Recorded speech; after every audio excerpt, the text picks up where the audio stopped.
공산주의자들의 무장폭동이라고 김대중 대통령도 그렇게 말했습니다.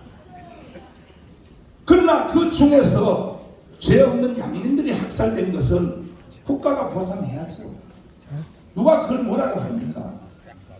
그러나 문재인은 아예 뿌리 자체를 뒤집어서 우리 한민족 7천만, 해외 동포 850만 전체를 향하여 반역의 선언을 한 것이 뭐냐? 제주도 무장폭동이 일어난 남로당의 그 정신이 우리의 꿈이라고 했습니다. 우리의 꿈.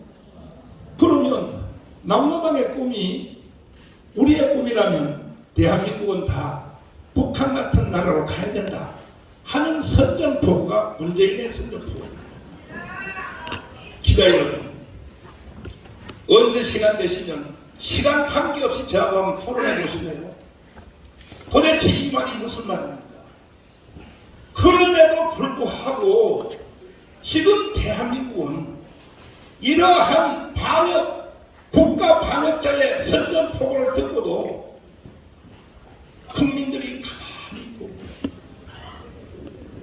이것들에 대해서 정리를 해야 될 주력 정당인 더불어민주당, 이건 주사파 정당이 되어서 대한민국을 해체하고 북한으로 가져가는 연방제 통일을 주장하고 있고,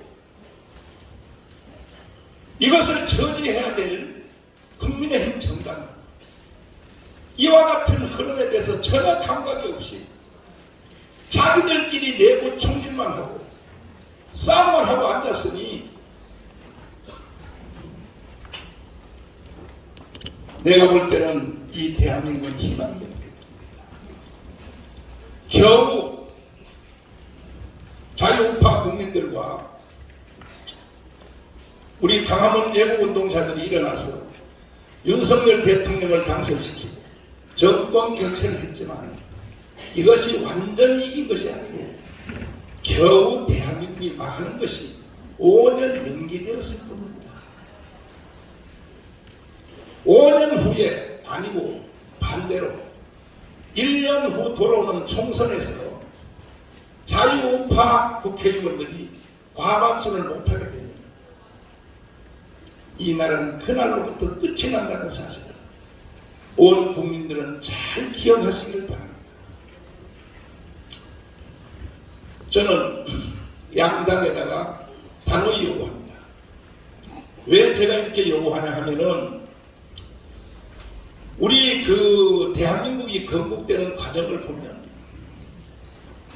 남한은 박헌영의 남로당이 점령했고 북한은 김일성이가 들어와서 북한을 완전히 점령할 때에 그때의 유일한 희망인 기독교인들이 오판을 했습니다.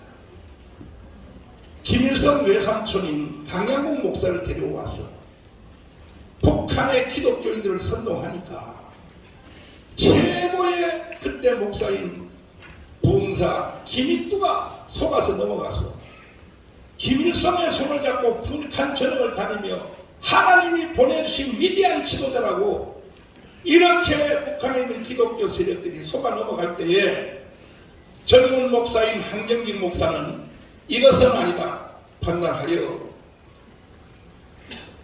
한경직 목사님은 북한에서 태어나서 일제시대 신사참배를 한 실수를 했습니다.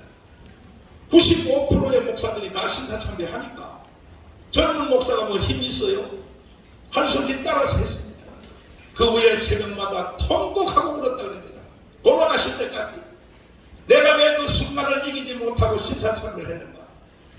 그 후에 북한에 김일성이 들어와서 북한을 틀어대는 걸 보고, 야, 나는 두 번째는 질 수 없다. 김일성 저놈을 내가 없애야겠다 해서 세상과 교회를 합하여 남북한 다 합해서 우리나라의 역사 이후로 최초로 기독교 민주당이라는 당을 북한에서 만들었습니다.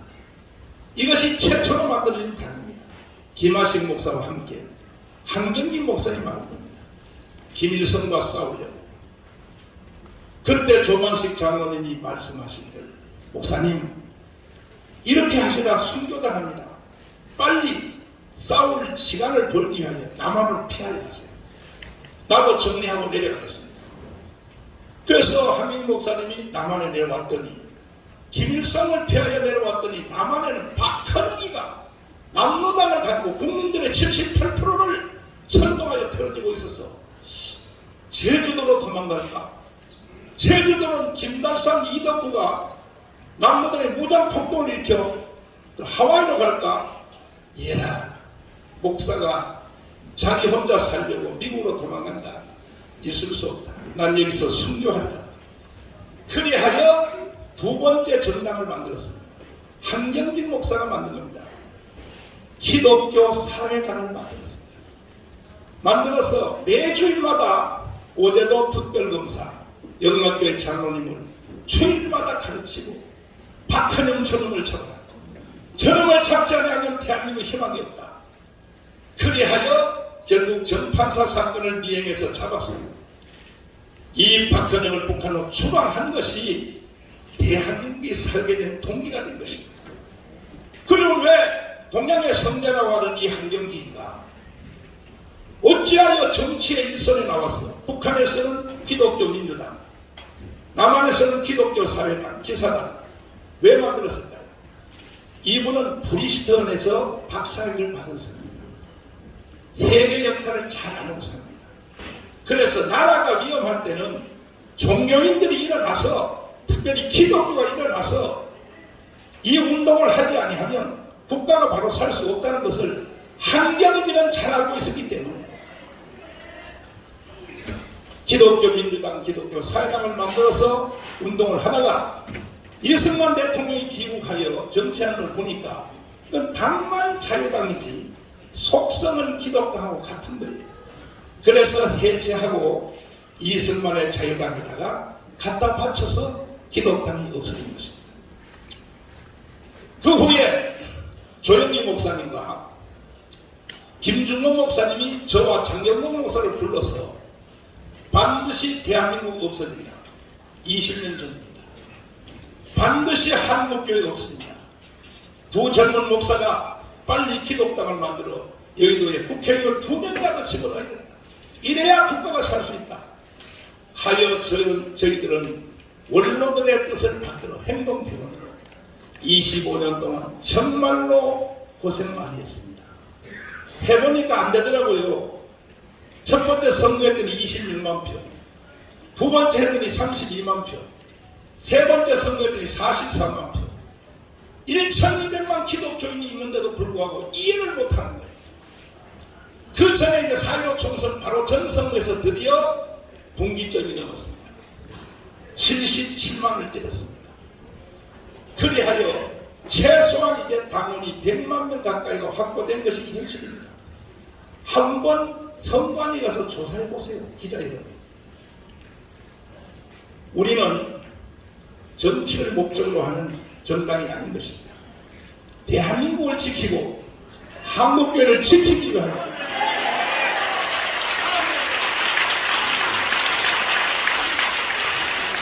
이렇게 진행하던 중에 가장 큰 사건이 무엇인가? 지난 정권에서 대한민국을 종전협정, 평화협정, 그리고 주한미군 철수, 그리고 연방제 통일, 전쟁 없이 통일하자 이 문재인 세력이 국민들을 사기를 쳐서 진행했던 이것에 대하여 강력하게 대응하여 우리는 비가 오나 눈이 오나 광화문에서 모여서 하늘의 하나님께 부르짖고, 여기 또 응천 스님을 비롯하여 불교 세력, 천주교 세력이 함께 연합해서 5년 동안 투쟁을 해서 우리가 드디어 대한민국을 다시 살려내고 윤석열 대통령을 대통령 만들어서 정권 교체를 이룩한 것이 그동안 우리가 해온 모든 일에 가장 큰 일이 이루어진 것입니다.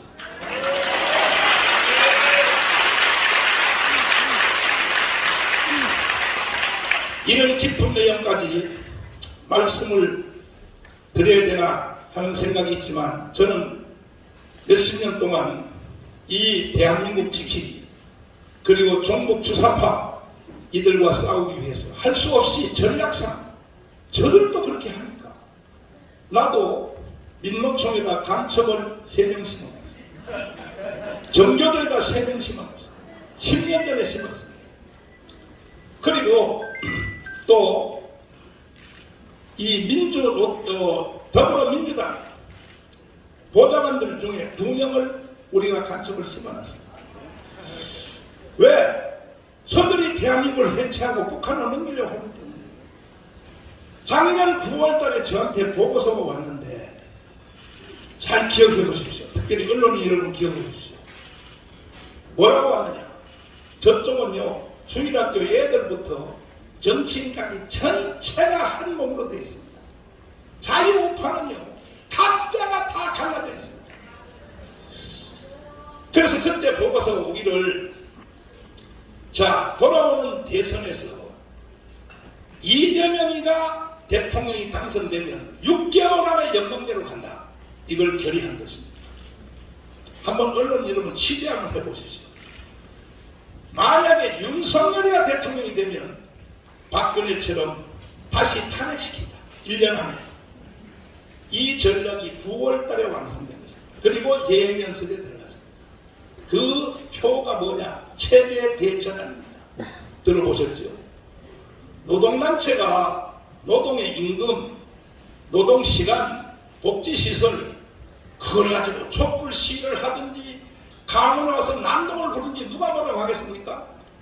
그러나 노동단체, 정교조, 또 좌파 시민단체, 이들의 세력이 체제를 대전환하겠다. 더불어민주당 국회의원들이요, 체제를 대전환하겠다. 이걸 공개 선언하고 예행연습에 들어갔습니다. 작년 9월 달부터입니다. 그럼 체제를 어떻게 전환하겠다는 것이냐? 무슨 체제에서 무슨 체제로 바꾸자는 얘기냐? 이건 해석할 필요가 없지요. 자유민주 체제를 해체하고 북한 체제로 가자고 하는 선언인 것입니다. 토요일마다 오늘까지 계속하여 그 집회를 계속하고 있습니다. 체제 대전환.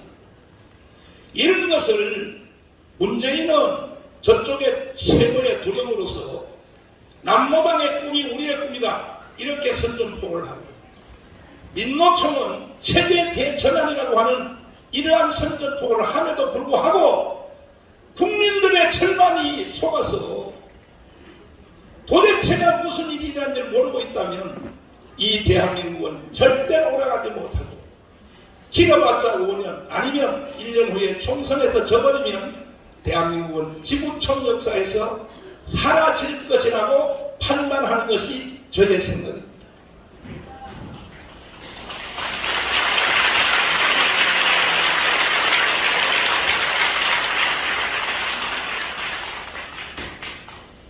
이름에도 불구하고 지금 자유우파 안에 속한 국민의힘 정당의 일부 지도자들이 정신을 못 차리고 정강 목사를 비난하고, 정치 목사 왜 목회만 하지, 왜 정치에 가입해, 이게요 도대체가 이 국민들이 너무 공부를 안 하고, 국민들이 공부를 안 한다는 것은 기자민들이 공부를 안 하기 때문에 국민들에게 거짓말을 계속 기자민들이 전달하니까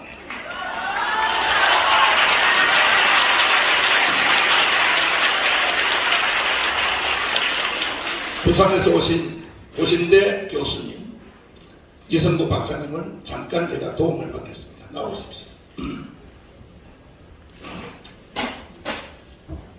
자, 고신대 교수 하셨죠? 네네. 골 때리는 고신철. 영국에서 공부하셨죠? 네네.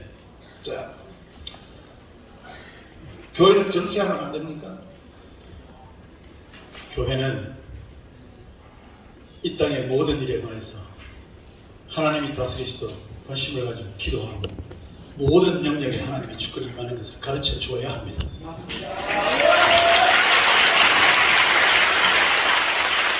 칼빈주의, 아브라함 카이퍼가 어떤 사람? 아브라함 카이프는 신학자이지만은 화란의 수상을 지낸 정치 전면에 섰던 분입니다. 칼빈주의의 대명사인 존 칼빈이 제네바 시장을 했다. 목사여 신학자도 아무리 해도 세상이 안 바뀌니까 결국 끝에 가서 제네바 시장을 한 것에 대해서 한번 설명합니다. 그는 정확한 성경적 입장에서 성경으로 로마 천주 교회를 비판하고 성경적인 교회를 세우기 위해서 힘을 썼던 사람입니다. 그리고 그는 제네바시 전체를 다스리는 의회를 구성하고 거기에서 주도권을 행사하고 그리고는 제네바 대학을 세워서 지속적으로 나라를 성경적인 나라로 만드는 일에 인물을 키우는 그런 측면에서 교회가 모든 일에 책임을 져야 한다는 것을 몸으로 증명한 분입니다. 네. 서양 박사님 오셨나요? 잠깐 한번 보시겠습니다.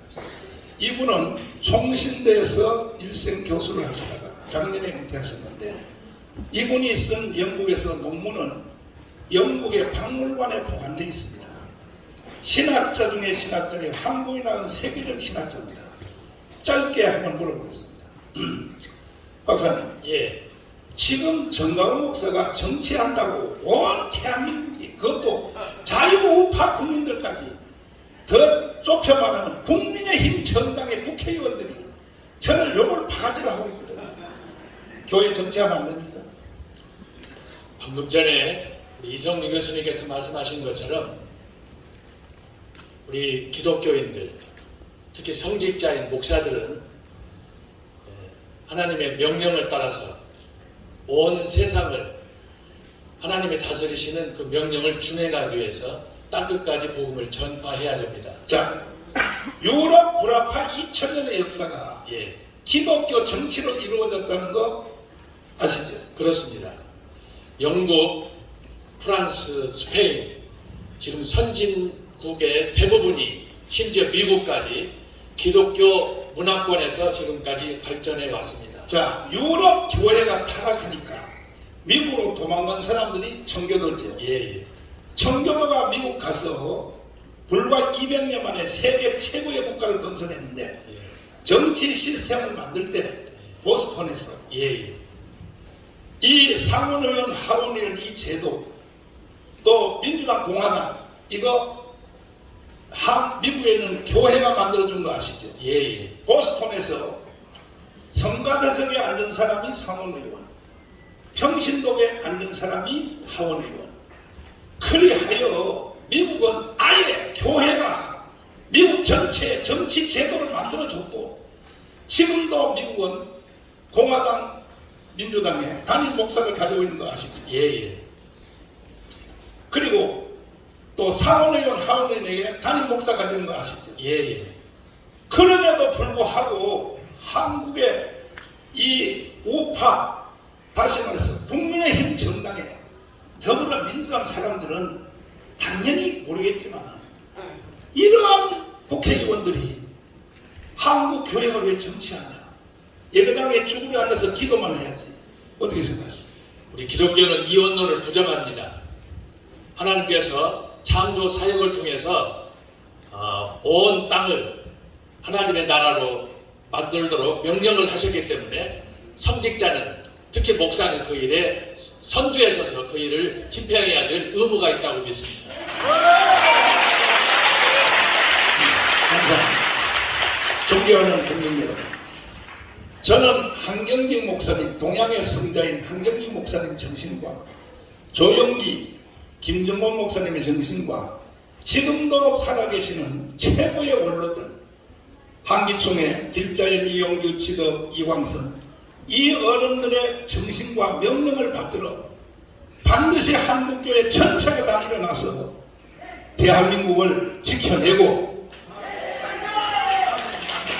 자유통일이 완성될 때까지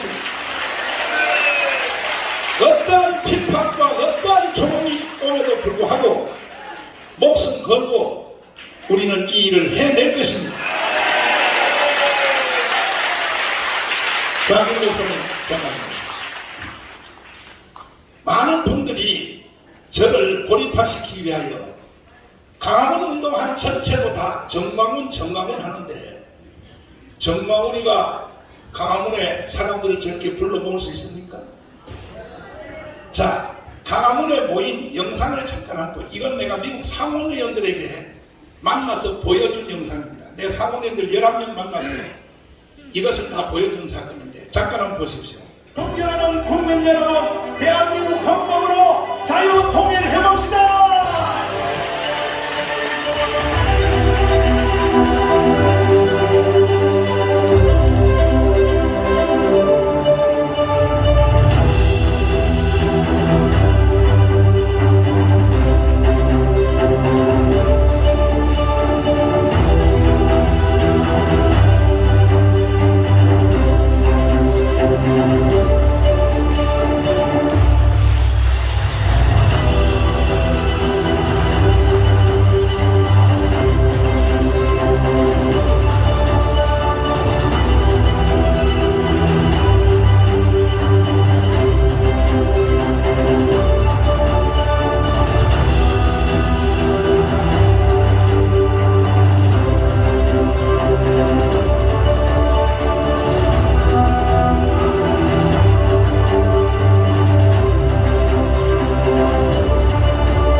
제가 이 영상을 상원의원들에게 보여줬을 때 입을 다물지 못합니다. 와우. 진짜 이거 너가 했냐? 봐라, 영상에 내가 앞에서 연설하고 있지 않냐? 상원의원들이 뒤집어졌습니다. 윤석열 대통령이 이제 얼마 후면 미국 가서 상하원 양 의원들을 모아놓고 연설을 하실 걸로 예상이 되는데 한번 가서 연설해 보십시오. 분위기가 어떻게 달라는가. 제가 미리 가서 공작 다 해놨습니다.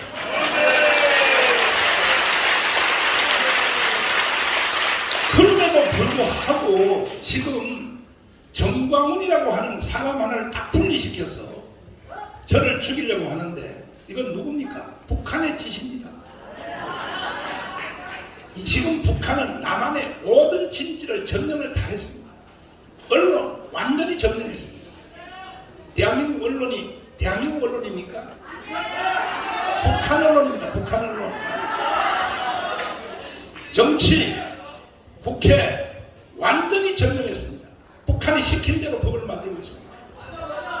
심지어 국방부까지. 그럼에도 불구하고 지금 여기 모인 광화문에 모인 사람들은 내 실력으로는 천명도 못 불러요. 어떻게 이렇게 사람들이 모이냐?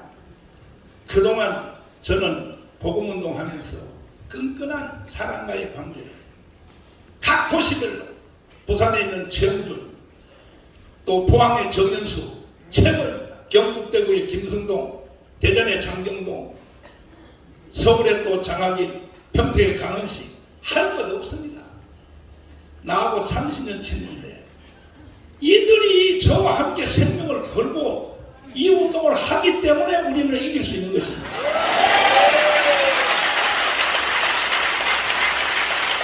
누구도 장학인 목사하고 나하고 분리시켜 놓을 수 없습니다. 우리는 형제 이상의 생명 공동체입니다. 반드시 대한민국을 지켜낼 것입니다. 감사합니다.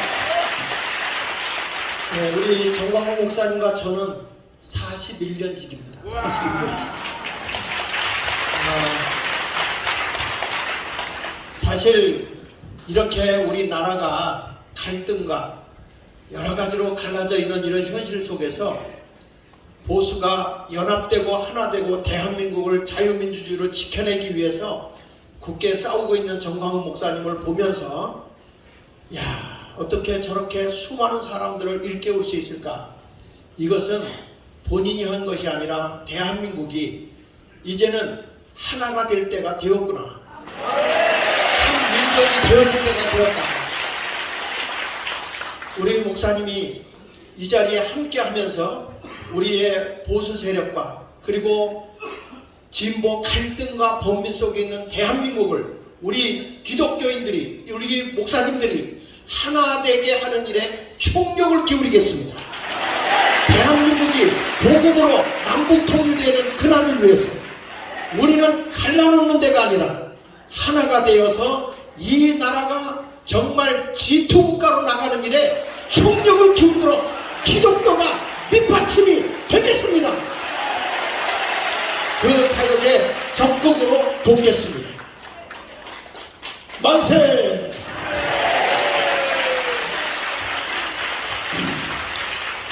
자, 지나간 대통령 선거는 선거가 아니라 사기였습니다. 사기.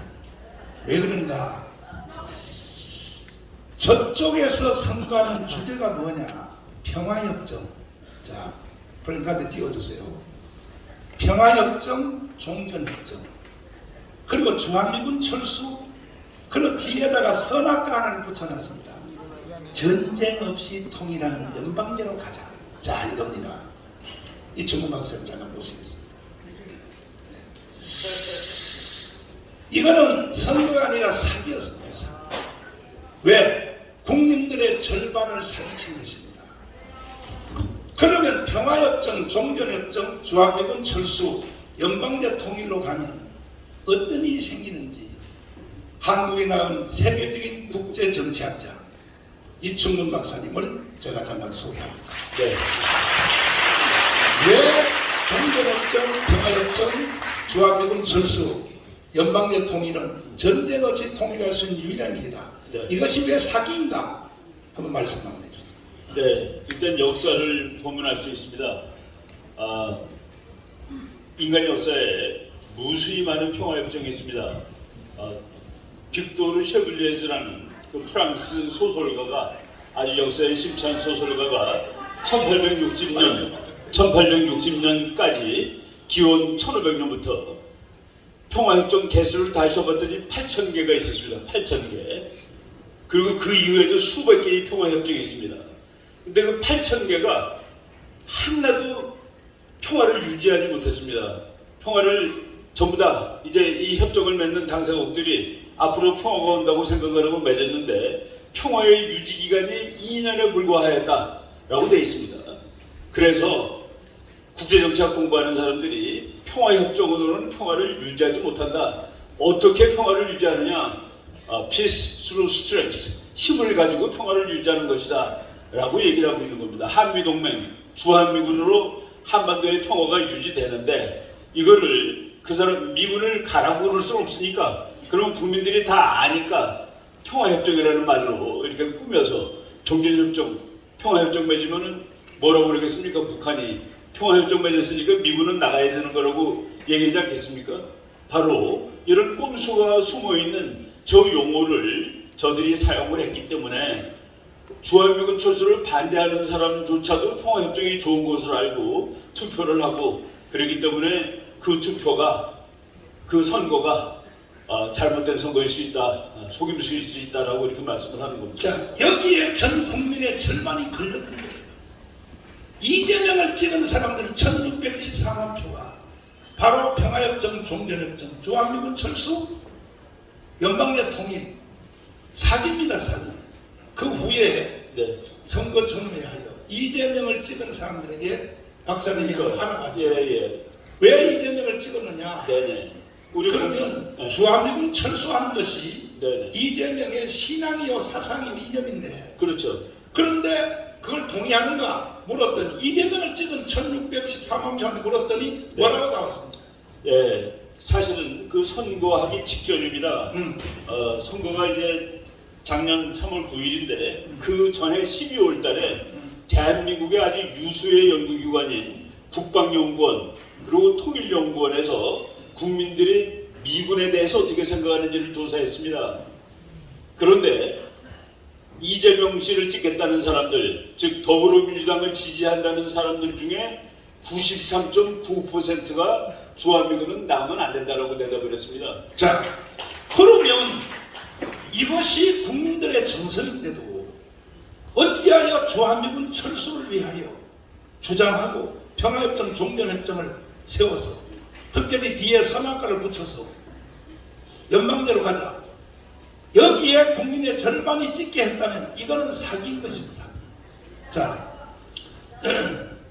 황교선 장군님 잠깐 모시겠습니다. 우리 기자님들에게 여러분 한번 물어보겠습니다. 주한 기자님 없어요? 그러면 괜히 중립을 취하지 마세요. 솔직히 해야 될 사람은 주한미군은 철수하면 안 된다고 생각하시면 손 들어보세요. 기다리죠. 다 손드시네요, 기자님. 내가 기자님들에게 박수 한번 쳐드리겠습니다. 지금 손드신 기자님들 여러분들이 대한민국의 희망인 것입니다. 왜 그러냐? 주한미군을 철수하면 이쪽으로 가까이 오시죠.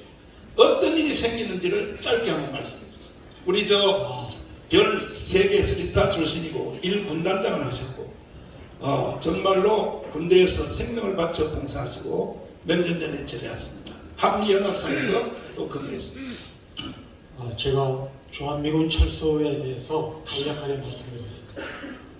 여러분 지금 세계 모든 선진국 중에 탑5 안에 들어가는 선진국들이 어디겠습니까? 주한 미군들이 2차 세계대전 태평양 전쟁 이후에 가장 많은 큰 규모로 지금까지 장기적으로 주둔하고 있는 곳입니다. 1위가 일본입니다. 2위가 독일입니다. 3위가 우리입니다. 4위가 이탈리아입니다. 5위가 영국입니다. 다 보십시오. 왜 그러면 2차 세계대전에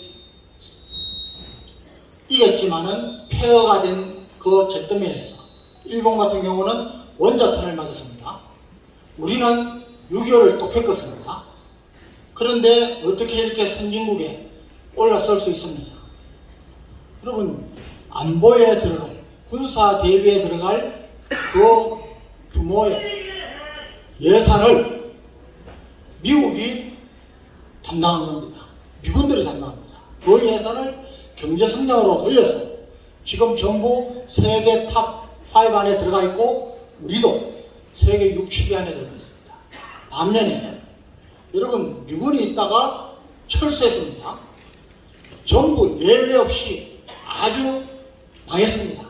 필리핀이 그렇습니다. 베트남이 그렇습니다. 아프간이 그렇습니다. 이런데 왜 전 세계가 부러워하는 한미동맹을 상처를 주고 한미동맹을 약화시키려는 그 사람들은 정말 이 나라에 정말 있어서는 안 됩니다. 다행히 우리 국민들께서 많은 분들이 거의 90% 이상의 분들이 주한미군에 대해서 긍정적인 생각을 가지고 있기 때문에 여러분 주한미군 철수는 김일성 때부터 김정일, 김정일까지 계속된 주장입니다. 주한미군 철수하면 어떤 일이 일어납니까? 한번 기회를 노릴 겁니다. 그런 북한에게 유혹을 주지 않기 위해서라도 이 주한미군은 우리가 앞으로 한미 동맹을 가지고 여러분 전 세계 G10 국가 중에서 미국과 친한 나라가 18개 국가입니다. 공산주의 국가 중국, 러시아밖에 없습니다. 역사를 잘 봐야 됩니다. 네. 자, 김학성 교수님 잠깐 보시겠습니다. 이름에도 불구하고 이 대한민국 국민들의 절반이 지금 사기를 당하고 있습니다. 자, 헌법학자 제1권위자입니다. 지금 대한민국의 헌법이 살아있나요? 지금 대한민국 헌법은 조문만 존재하지 실제로 대한민국의 헌법에 반하는 일들이 횡행하고 있습니다. 예를 들어서 문재인 정권이 9.19 군사 합의를 했던 것이죠. 대한민국의 주권을 군사주권을 포기한 것이다 이렇게 볼 수가 있는 것이죠. 또 한미동맹을 완화시켰다. 한미동맹에 흡을 주는 것도 대한민국의 안보를 무너뜨린 것이기 때문에 매우 잘못된 것이다. 반헌법적이다.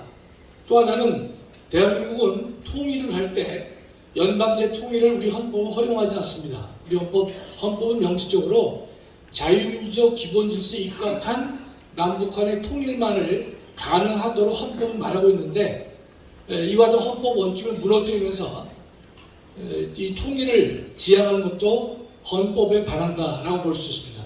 가장 반헌법적인 행태는 조금 전에 목사님께서도 보여주셨지만 문재인 전 대통령이 제주 4.3을 남노당 반란의 본질을 갖고 있는 제주 4.3을 민주항쟁으로 역사를 왜곡하고 있는 것이고 대한민국의 정체성과 대한민국의 계속성을 근본부터 흔들고 있기 때문에 반헌법적 작태다 이렇게 제가 말씀드릴 수 있겠습니다. 자, 남노당의 꿈이 우리의 꿈이 될 수 있습니까?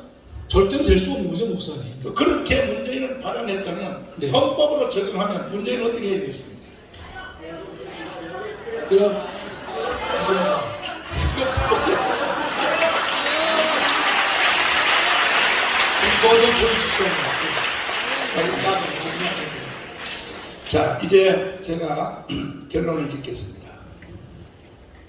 이 더불어민주당 정치 세력, 또 민노총, 정교조, 좌파 시민단체, 이 세력들이 대한민국의 헌법을 깡그리 무시한 것은 벌써 이미 오래전이고 헌법에 대한 용어 자체도 다 비틀어나고 국민을 인민으로, 국민을 사람으로, 대중 국민들이 쓰는 말 자체까지도 다 바꿔놨습니다. 그럼 이것을 지켜내야 될 국민의힘 정당의 저 정치 세력들은 이게 세상이 어떻게 된지도 모르고 이런 것을 지켜낼 생각도 안 하고 내부 싸움이나 하고 총질이나 하고 그러다가 저희들이 가문이 들어가서 좀 도와주겠다고 했더니 니들 여기 들어오지 마. 왜?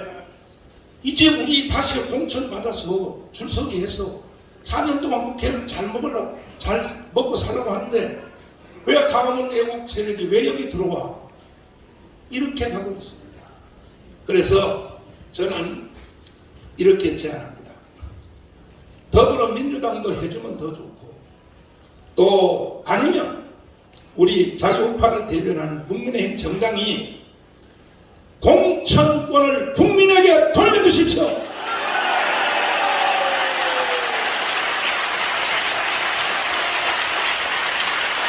왜 정치인 몇 사람이 공천권을 가지고 또 사기치려고 절대로 저는 좌시하지 않겠습니다.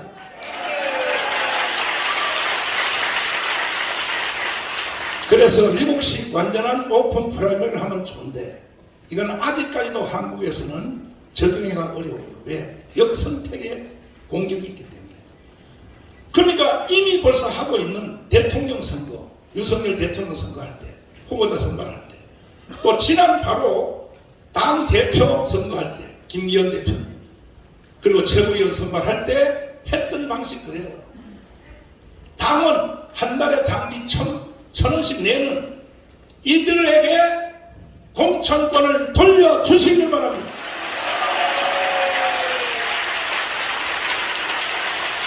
이것을 수용하시면, 이걸 수용하면 제가 국민의힘 정당과 새로운 정당 창당을 잠시 보류하겠습니다. 만약에 저의 제안을 받아들이지 아니하면 이제 나는 여러분들 때문에 대한민국을 북한에 내어줄 수 없기 때문에 반드시 가문을 중심하여 자유우파, 기독교, 불교, 천주교를 연대하여 반드시 새로운 정당을 만들어서 당신들의 버릇을 고쳐드리겠습니다. 제안합니다.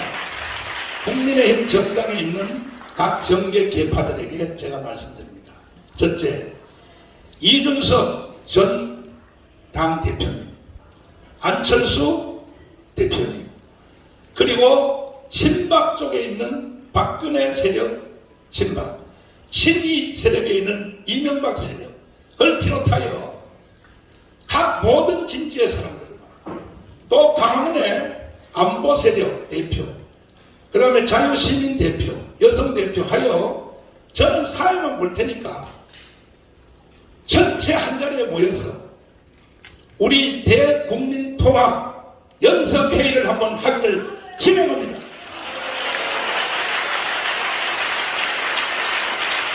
이렇게 하여 헌법을 공유하고 헌법을 존중하는 자유우파 모든 국민들이 하나가 되어서 돌아오는 총선에서 반드시 200석을 해내어서 더불어민주당의 정당을 개편하고, 저희는 스스로 개편할 힘이 없습니다. 원래 전통적인 민주당 세력 이낙연, 정세균, 현재 국회의장 되신 김진표, 전통적 민주당 세력, 그분들은 종북 좌파가 아닙니다. 이번에 들어간 이재명 이쪽 계열들과 새로 정당을 창당해서 건전한 정당이 되어주기를 저희들이 밀어제끼기 위해서라도 반드시 우리는 이 일을 해낼 것입니다.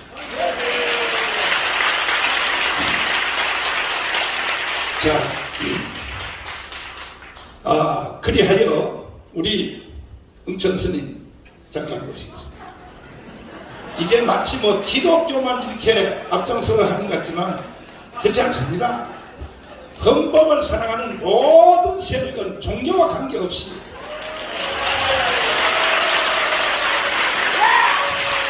지금 자꾸 정광훈 목사 혼자를 분리, 독립, 왕따시키려고 별짓을 다 하고 있거든요. 불교하고 또 나하고 자꾸 싸움 붙이려고 그러거든요. 스님하고 나하고 싸움 한번 하실래요? 말씀 한번 해주십시오.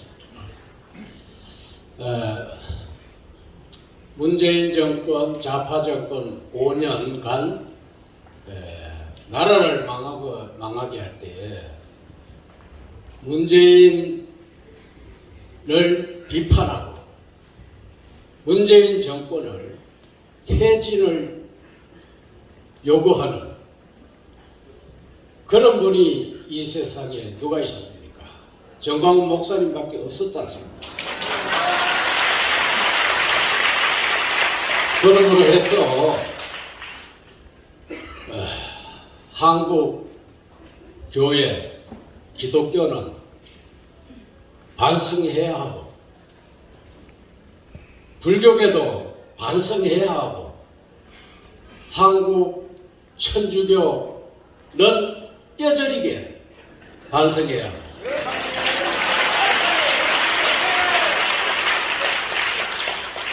왜냐하면 국가가 있어야 종교가 있기 때문입니다. 저는 스님이지만 정광훈 목사님 따라서 이렇게 나라가 위기에 처해 있을 때 불교계에서 아무도 나서지 않으니까 나라도 나서야 되겠다.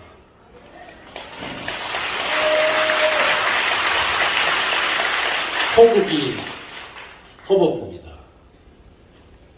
나라를 지키는 것이 나라를 지키고 수호하는 것이 부처님의 참 진리이기 때문에 정광훈 목사님 따라서 구국하고 있습니다.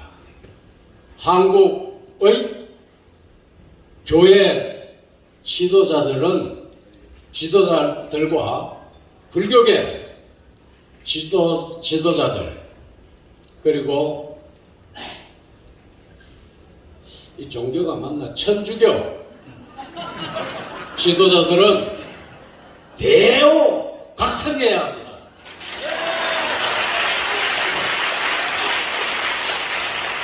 브레이크카드 잠깐 한번 비춰주십시오. 이제 대한민국은 새로 정돈할 때가 되었습니다. 보십시오. 제가 이 브레이크카드를 10만 장을 찍어서 전국에 집집마다 대문 앞에 다 붙였습니다. 왜냐하면 자, 첫째 적화 통일, 이게 연방제 통일입니다. 주한미군 철수, 그리고 평화협정, 종전협정, 이것을 주장하는 대표 선수가 문재인, 이재명입니다. 과연 이렇게 갈 것인가? 반대로 자유통일, 한미동맹 강화, 그리고 G2국가, 경제성장 30년 동안 20% 이상 성장해요. 국가를 자유통일을 해서 G2 국가로 가는 것을 이끄는 우리의 대표 선수는 윤석열 대통령입니다.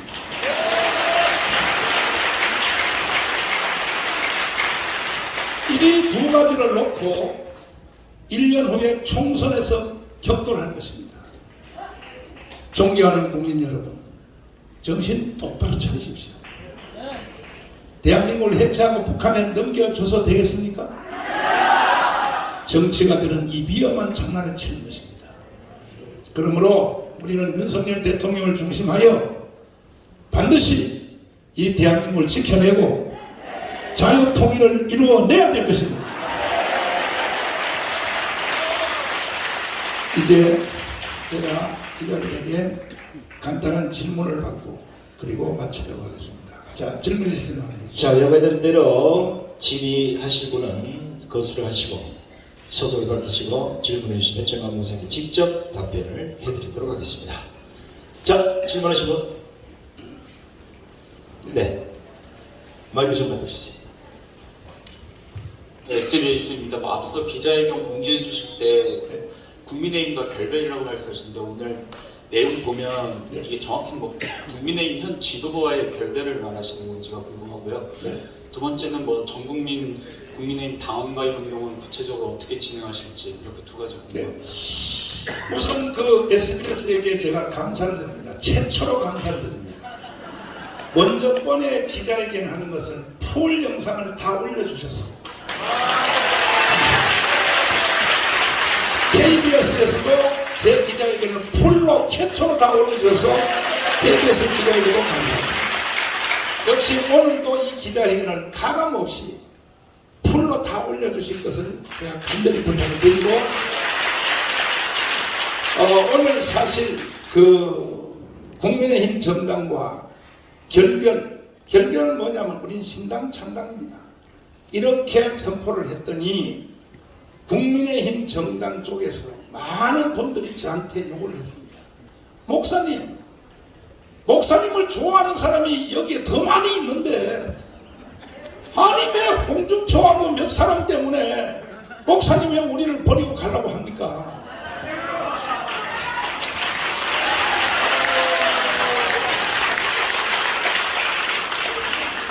그러면 제가 물었습니다. 그러면 200석 할 자신 있어? 목사님이 도와주면 자신 있습니다. 그러면 국민의 공천권을 국민에게 돌려줘야 됩니다. 왜 정당에 몇몇 사람들이 공천 줄 세우게 해가지고 자기 정치 세력과 구축해서 장난치냐 이거야. 이것도 해줄 용기가 있냐? 한번 심도 있게 자기들이 연구해서 목사님을 만나겠습니다. 그렇다면 내가 독자정당 창당을 내가 한두 줄 미루고 여러분들의 자세를 내가 보고 우리는 창당을 하든지 안 하든지 당신들의 버장머리를 내가 반드시 고쳐줘야 되기 때문에 최소한 300만 이상 우리 강화문 자유우파 기독교 세력 불교 세력 합하여 이미 벌써 우리는 아까 말씀드린 대로 한경지, 김중곤, 조영기로부터 내려오는 우리가 기존 기독 당이 현재 당원이 100만이 넘어 있습니다. 그러니까 거기다 200만만 더 추가하여 자유한국당을 도와주면 국민의힘 정당을 도와주면 반드시 저들이 윤석열 대통령을 앞세워서 자유통일까지 해줄 줄 믿고 제가 당원 모집에 최소한도로 가속도를 붙여서 그런 진행을 합니다. 그래서 신당 창당은 몇 주일 동안 보류하도록 하겠습니다. 예. 다음 질문. 네, 다음 질문하신 분. 너무 설명을 잘해서 한번 질문하실 분이 별로 없는 것 같아요. 손 한번 들어보세요. 예, 앞에 계십니다. 네, 저 JTBC인데요.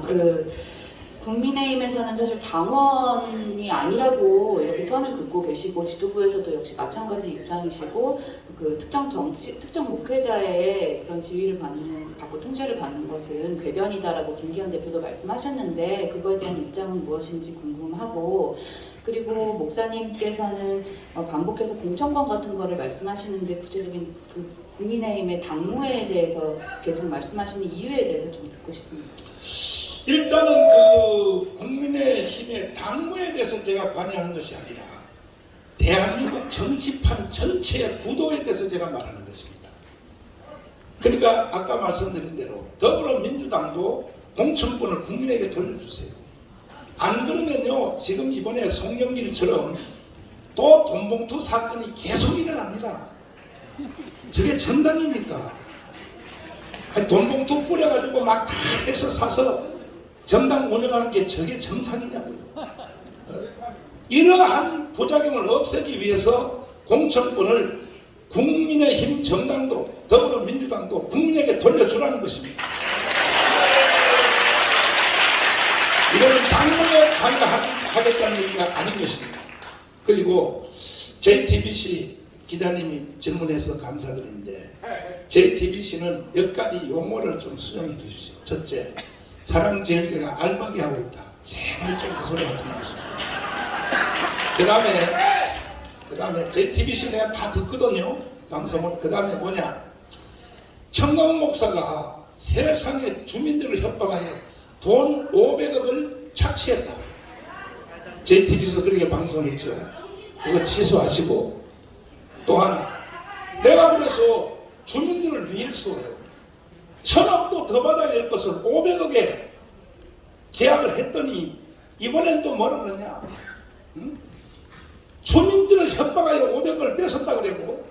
그래서 내가 열받아서 JTBC 방송 듣고 열받아서 뭐라 그러냐, 안 해. 나 우리 교회 이 자리 계속 존치할 거야. 이거는 대한민국 헌법이 보장하는 종교시설은 존치가 제일 원칙입니다. 난 이거 하겠다 했더니 이번엔 JTBC에서 뭐라고 또 날 공격하냐, 반대로 뭐라고 하냐면 정강 목사가 또 자기 교회를 안 비워줘서 재개발을 방해놓고 있다, 또 이렇게 말하는 거예요. 그럼 내가 도대체 어떻게 해야 되겠습니까? JTBC도 말을 한마디로만 하십시오. 그러나 우리 질문해 주셔서 감사를 드리고, 충분한 대답이 되는지 모르지만 이제 기자님들이 더 이상 저를 죽이라고 하지 마십시오. 여러분들도 모르고 있는 일을 하고 있어요. 예수님이 십자가에 못 박힐 때 뭐라고 말했습니까? 밑에서 죽여라 죽여라, 예수를 십자가에 못 박으라 하니까 주여 저들이 알지 못한 일을 하고 있나이다, 이렇게 말했거든요. 예수님이 그와 같이 지금 JTBC를 비롯한 SBS, KBS 세상에 저를 1년에 거의 40분 동안 편성을 해서 뭐 KBS는 정강훈의 사생활 탐구, 하여튼요, 나를 죽이는 것이 목표인데 이 출발이 어디서 왔다는 걸 가르쳐 드릴게요. 북한입니다. 북한. 내가 북한 노동신문을 일주일에 한 번씩 국립도서관에 가서 다 스크랩해 오는데, 북한 노동신문이 여러분들에게 뭐라고 지령을 내렸는지 여러분은 그 조정 반응을 모르고 있을 거예요. 보세요. 노동신문이 나에 대해서 뭐라고 지시하는지. 기가 막힙니다. 이게 노동신문입니다. 정강훈 제거, 한미동맹 파괴, 이거 말고 나를 비난하는 내용들. 정강훈 죽여 땅에다 묻어라. 정강훈을 죽여서 지옥불에 던져라. 정강훈은 한기총 대표장으로 기독교인들을 미혹의 영으로 이끌어가고 있다. 자, 이런 걸, 자, 보십시오. 이게 전부 노동신문이겠습니다. 왜 대한민국의 기자들이 이 지시를 당하냐는 거죠.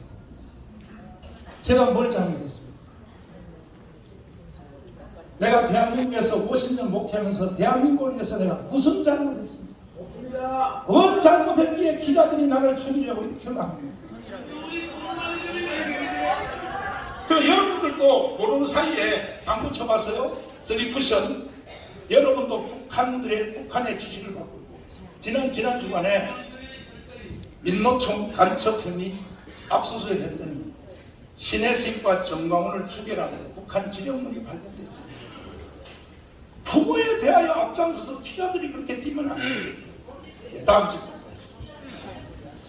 자, 이건 뭐 앞에 계신 우리 JTBC 기자님을 향해서 한 얘기는 아니고 JTBC 비롯한 여타 방송들이 개인의 신상 문제까지 거론하면서 악의적인 보도를 하는 데 대한 그런 보도를 좀 자제했으면 좋겠다는 이런 얘기를 말씀드린 겁니다. 자, 다른 분 안 계세요? 자, 두 분만 묻겠습니다. 계세요? 없는 것 같네요. 자, 우리 기자 여러분들에게 제가 한 가지 당부를 좀 드리겠습니다. 보도를 하실 때 의문사항이 있거나 아니면 재확인이 필요하거나 아니면 상대방의 말이 사실인지 아닌지를 확인하기 위해서는 반드시 사랑제일교회 오셔서 제에게 물어보십시오.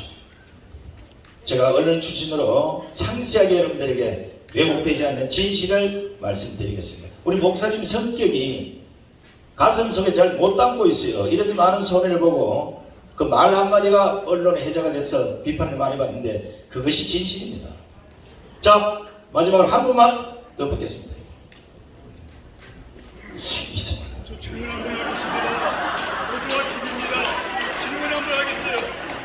저 성경에는 분명히 우리가 통치자들하고 퇴직하기 마이크 들고 마이크 들고. 마이크 한번 줘보세요.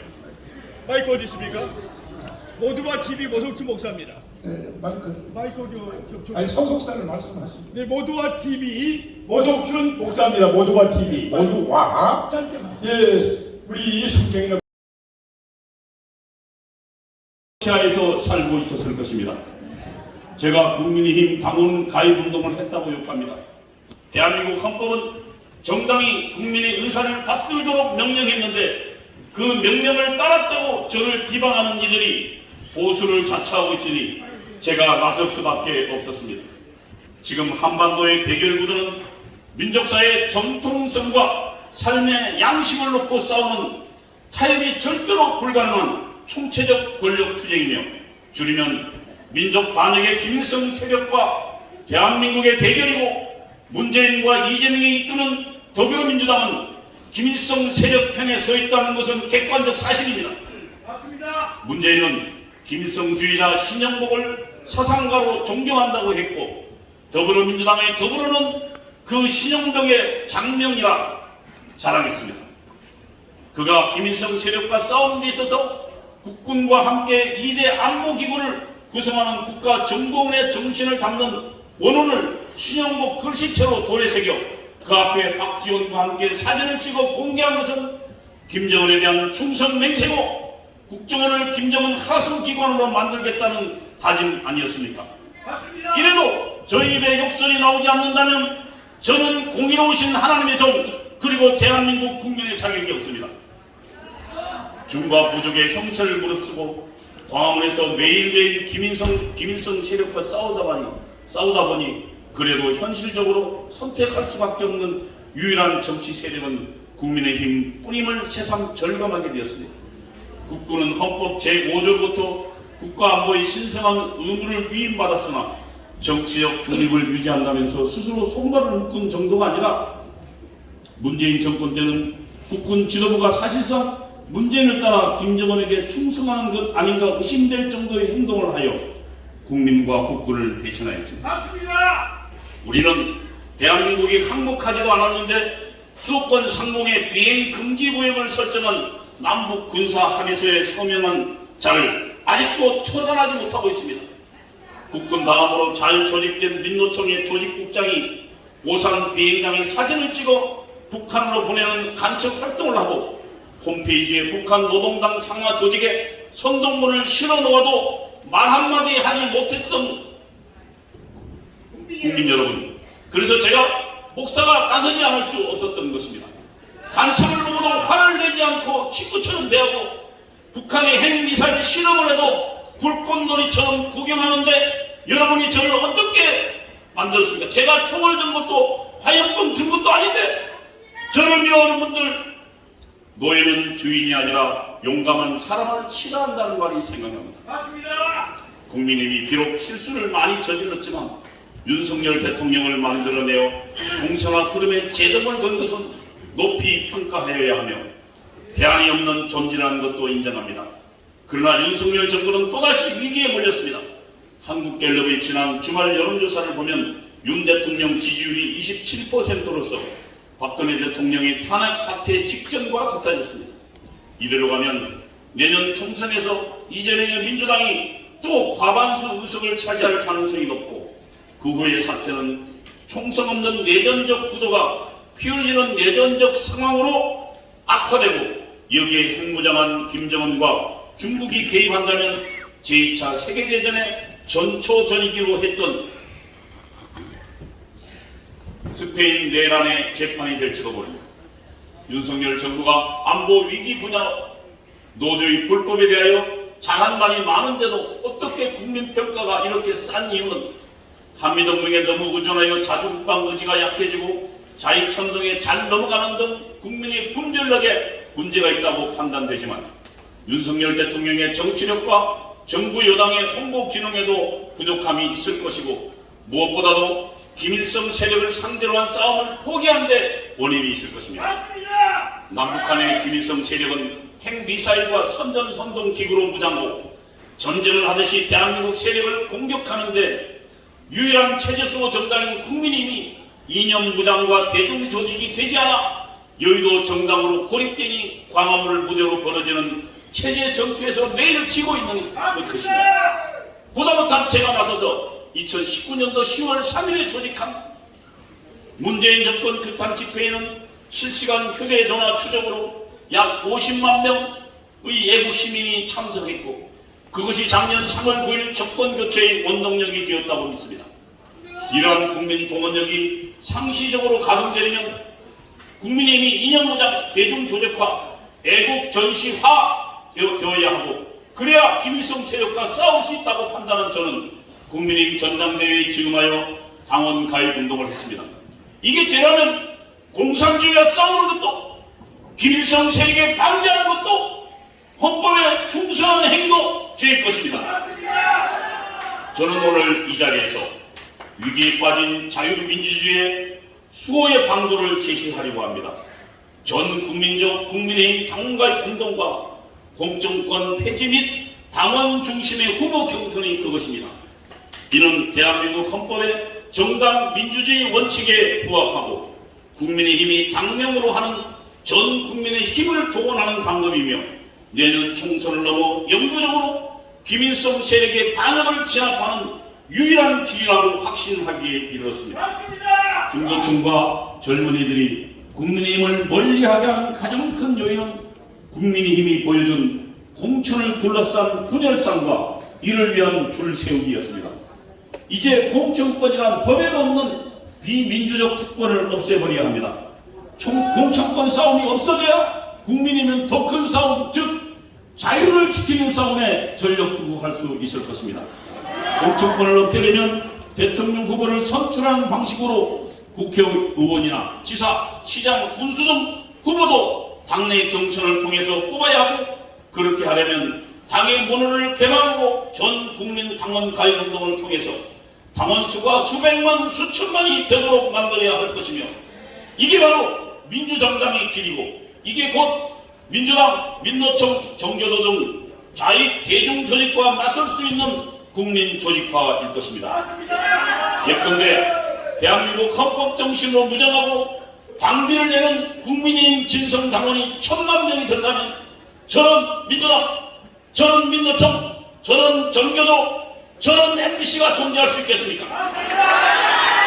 전 국민 당원 가입으로 공천권 폐지, 당원 중심의 후보 경선은 무엇보다도 헌법과 법률의 명령이기도 합니다. 대한민국 헌법 제8조 정당은 그 목적, 조직과 활동이 민주적이어야 하며 국민의 정치적 의사 형성에 참여하는 데 필요한 조직을 가져야 한다.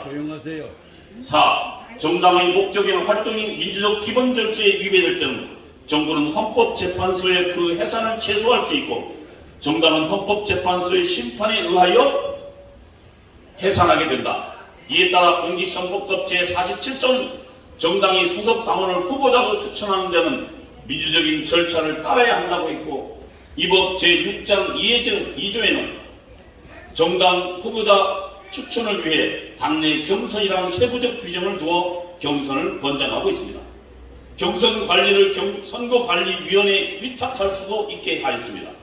이런 법의 취지에 비추어 여야가 국민들의 참여 없이 소수의 당권파가 공천권을 전행하는 것은 헌법 위반이고 정당 해산 사유가 될 것입니다.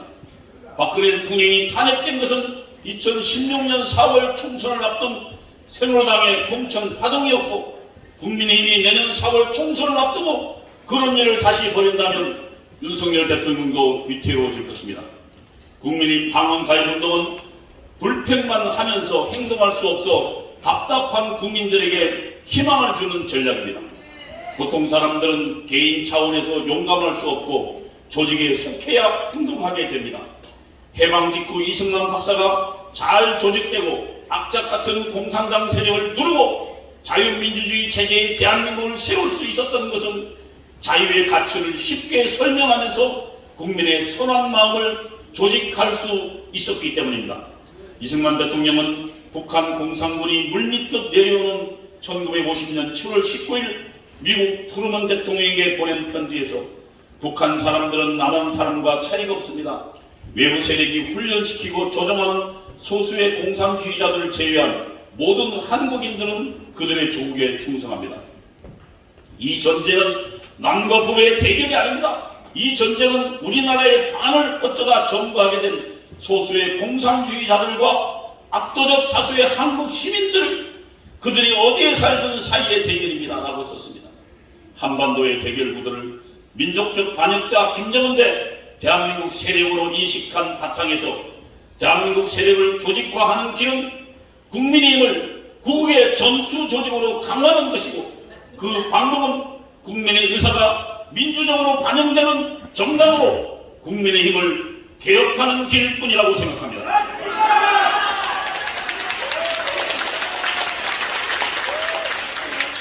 국민의힘 가입운동은 당과 국민을 다 함께 활성화시킬 것입니다. 국민의힘 정치인들은 위를 쳐다보는 대신 아래를 보며 야망을 키워야 하고 국민들도 행동하는 양심이 될 것입니다. 저는 남녀노소와 지역을 초월한 모든 국민들, 특히 공산주의와 불구대천의 원수일 수밖에 없는 기독교, 불교도, 천주교도 등 모든 종교인들은 경쟁적으로 국민의힘 당원 가입운동에 참여할 것을 호소합니다. 국민의힘 지도부의 응답을 기다리면서 지금까지 정당 민주화를 요구했던 모든 분들과 연대하고 싶습니다. 당원 가입운동, 공천권 폐지, 후보자 경선, 국민의힘이 호응하지 않으면 이루어질 수 없으므로 국민 여러분들께서도 국민의힘의 선한 영향력을 행사해 주시기 바랍니다. 저는 국민의힘이 공천권을 폐지하고 이를 국민에게, 당원에게 돌려줌으로써 미국의 공화당이나 민주당 같은 진정한 국민정당으로 거듭 태어나는 길만이 김일성 세력 문제를 해결하는 유일한 대전략이라고 생각하며, 이것이 국격에 맞는 정치개혁이고 헌법 1조, 3조, 4조가 명령하는 자유통일의 신성한 의무를 다하는 국민된 의무라고 믿습니다. 오늘 저의 이 제안을 한국의 오피니언 리더들이 진지하게 검토해 주실 것을 호소드립니다. 저는 이를 위하여 하나님의 종 이승만 정신의 계승자, 그리고 한 국민으로서의 의무를 다하여 봉사할 것을 다짐합니다. 경청해 주셔서 감사합니다.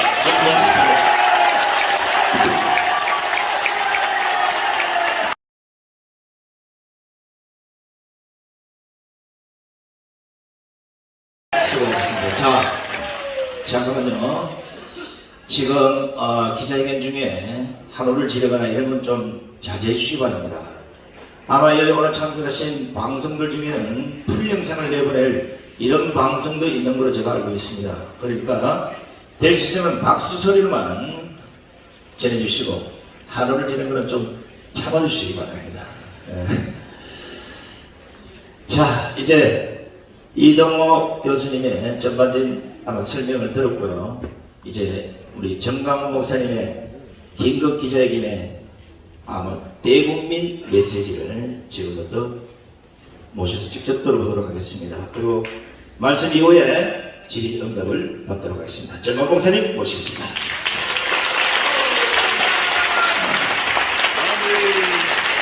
존경하는 국민 여러분, 그리고 1200만 기독교인 여러분, 30만 목회자, 25만 장로님 여러분, 특별히 지금 거대한 감옥에 갇혀서 태어나서부터 죽을 때까지 감옥에서 살아야 되는 2500만 북한 동포 여러분, 저는 오늘 이 시간에 역사의 분기점에 지금 서 있습니다.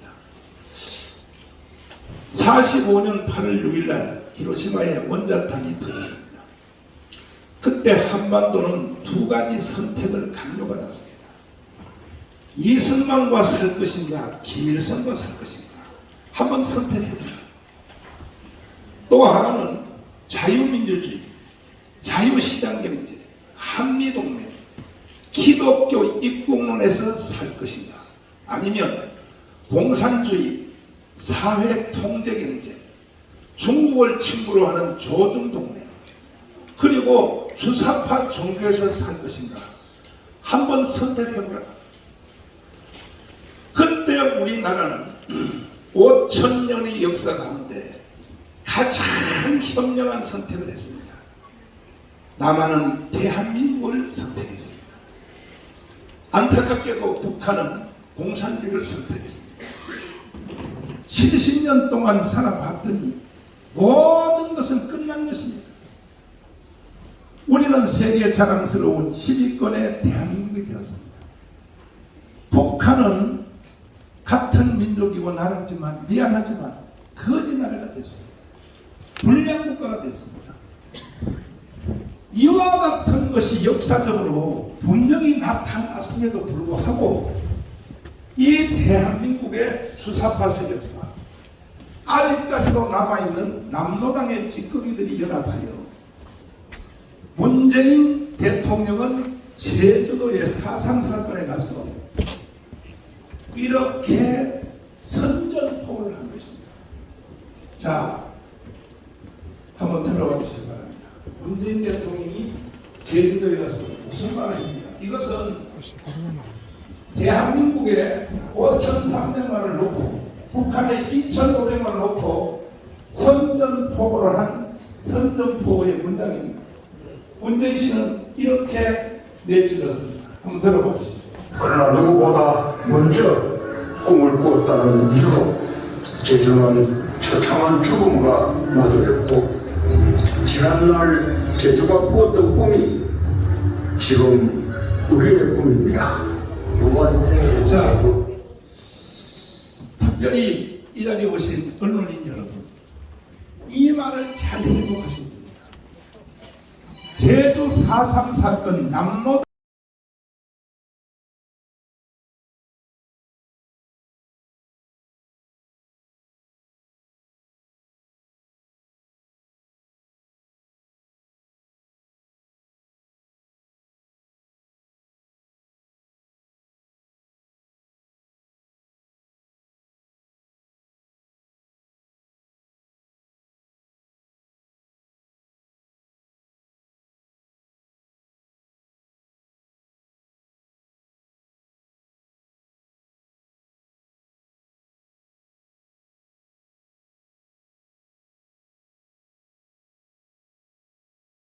그렇게 청년들 선동하지 말고 에베소서 6장 12절에 보면 질문만 말씀하세요. 분명히 우리는 통치자들과 대적해서 싸우게 돼 있습니다. 한번 이 영상 있으면 한번 더 띄워주시겠습니까? 아니, 그래서 자, 아니, 목사님은 질문을 자제하겠습니다. 질문이 아니고 나중에 나라 TV 와서 토크 한번 해주세요. 예, 알겠습니다. 네. 자, 그러면 제가 그 마지막으로 다시 여러분들 오해도 범죄입니다.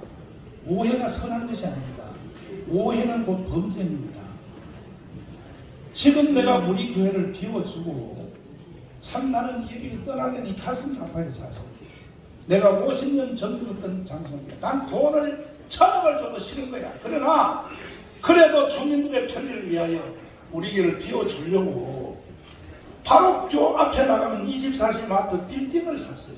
우리가 왜? 이 큰 교회 시설에 교육관, 애들, 또 여성교회 사무실을 써야 되니까. 그리고 또 내가 당장 살 집이 없어요. 나는 지금 이따가 기자님들 내가 사는 사태 우리 교회 옆에 붙은 거 거기 한번 구경 한번 하세요. 눈물 날 겁니다. 18평도 안 돼. 난 여기에 50년 살았어요. 50년. 자 보세요. 그래도 이제 나도 여기서 길거리 나갈 수 없으니까 나도 이제 살 집도 마련해야 되고 해서 빌딩 하나를 샀어요. 바로 앞입니다. 가시다 보십시오. 그랬더니 세상에 정강훈 목사가 또 알바기를 하려고 빌딩을 또 샀다. 그 다음에 우리 교회 새로 진리는 최소한 2년 걸립니다. 2년 걸리면 그동안에 예배 어디서 드려야 됩니까? 2년 동안에. 그래서 요 앞에 빌딩 하나를 샀어요. 그거요 예배 드릴 수가 없어요 사실. 그래서 샀는데 세상에 그것을 알박이 했다고 언론들이 하도 해서 구청장이 토지거래 허가를 거부해버렸어요. 언론들이 하도 선동하니까. 그래서 결국 글로도 못 가게 되고 계약이 파괴되게 생겼습니다. 이거 언론사에서 책임져야 됩니다. 그러면 우리는 못 가는 거야. 그럼 우리는 이 자리를 떠날 수 없는 거야. 그래서 내가 어제 지난 주일날 이런 생각을 했어요. 차라리 교회 진 2년 동안은 주일날 대예배를 광화문 가서 해야 돼. 그러니까 왜 언론들이 왜 말을 이렇게 하면 안 되냔 말이야. 자 그러면 이제 질문 없는 걸로 생각하고 다시 한번 프랭카드 띄워주십시오. 지금 대한민국 국민들은 선택의 강요를 받고 있습니다.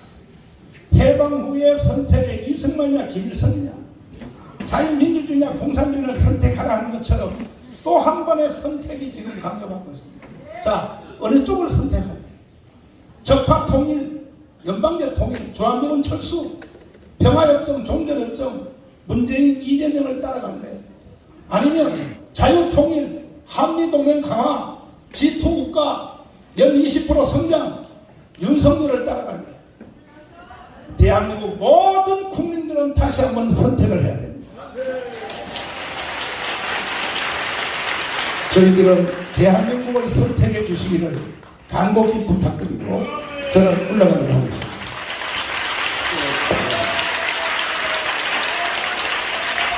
자, 긴 시간 잠깐만 대단히 고맙습니다. 여러분 아시다시피 대한민국의 지금 현재 은행대 역사가 얼마나 왜곡이 됐는지 그리고 대한민국이 어느 위치에 와 있는지 그 진실된 보도를 여러분들 부탁드리면서 오늘 정광훈 긴급 기자회견을 모두 마치겠습니다. 대단히 고맙습니다.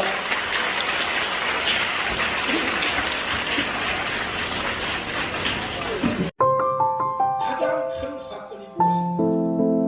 지난 정권에서 칼빈주의, 아브라함 칼빈 말씀하신 것처럼 우리 기독교인들 지금 선진국의 대부분이 심지어 미국까지 저는 누구도 자기 싸움 나하고 분리시켜 놓을 수 없습니다. 우리는 형제 이상의 생명을 반드시 대한민국 사미가 우리입니다. 사회가 이탈리아입니다. 오히려 규모의 예산을 미국이 대한민국 국민들의 절반이 지금 사기를 당하고 있습니다. 그리고 헌법을 공부하고 헌법을 문재인 정권, 좌파 정권 간단한 질문을 받고 그리고 마치도록 하겠습니다. 자, 질문 있습니다. 자, 여러분 아니, 소속사님 성동의 장명이라 자랑했습니다. 그가 김일성 체조당의 홍보 기능에도 부족함이 있으나 단체가 나서서 2019년도 10월 3일에 조직한 묻었습니다. 중도층과 젊은이들이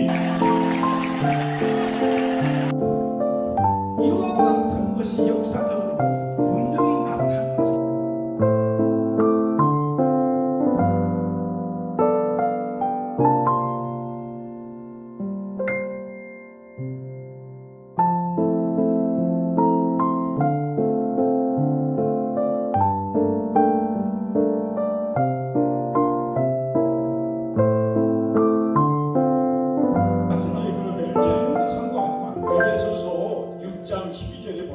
대단히 고맙습니다.